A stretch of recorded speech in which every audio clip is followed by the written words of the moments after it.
हो यार, चंद्रपुरात स्वस्तात मस्त ब्रँडेड कपडे कुठं मिळणार यार? पता नहीं यार भैया।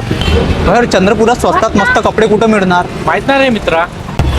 यार चंद्रपुरात स्वस्तात मस्त ब्रँडेड कपडे कुठं मिळणार यार? पॉप्युलर मेन्स वेअर आहे ना तिकडे सिग्नलच्या बिलकुल बाजूला स्वस्तात का? मस्त ब्रँडेड कपडे होलसेल रेट मध्ये. पॉप्युलर मेन्सवेअर चंद्रपुरातील हे फक्त एकमेव शॉप आहे जिथे रेट कधीच बदलत नाही पण स्टाईल रोज अपडेट होते. बजेट मध्ये फाडू लुक पाहिजे असेल तर या ना पॉप्युलर मेन्सवेअर. इथे तुम्ही कोणता पण शर्ट घ्या, plain, printed, check, double pocket shirt, कोणता पण शर्ट घ्या फक्त 500 रुपयामध्ये. जे आवडेल ते घ्या. क्वालिटी हेवी आणि फॅब्रिक जबरदस्त. आणि टी शर्टचा पण स्टॉक अपडेट झाला आहे. विंटर वेअर मध्ये पण मस्त स्टॉक आला आहे. تعطيها كف وهزت مكان خليك شديد عطني कोणते पण घ्या फक्त 400 रुपयामध्ये. आणि जीन्स मध्ये 6 pocket jeans, pencil jeans, trouser, baggy, Lycra हे सगळं काही मिळणार फक्त 700 रुपयामध्ये. आणि लोअर फक्त 300 रुपयामध्ये मिळणार. शॉपिंग साठी गव्हर्नमेंट हॉस्पिटल रोडनी सरळ या, मग तुम्हाला सिग्नल दिसणार आणि सिग्नल क्रॉस केल्यावर बस राईट साइडने तुम्हाला पॉप्युलर मेन्सवेअरच्या शॉप दिसणार. तर फटाफट या पॉप्युलर मेन्सवेअर मध्ये आणि या विंटर मध्ये हॉट कलेक्शन घर घेऊन जा. عندي خوش فاصلة يا اخي تفوز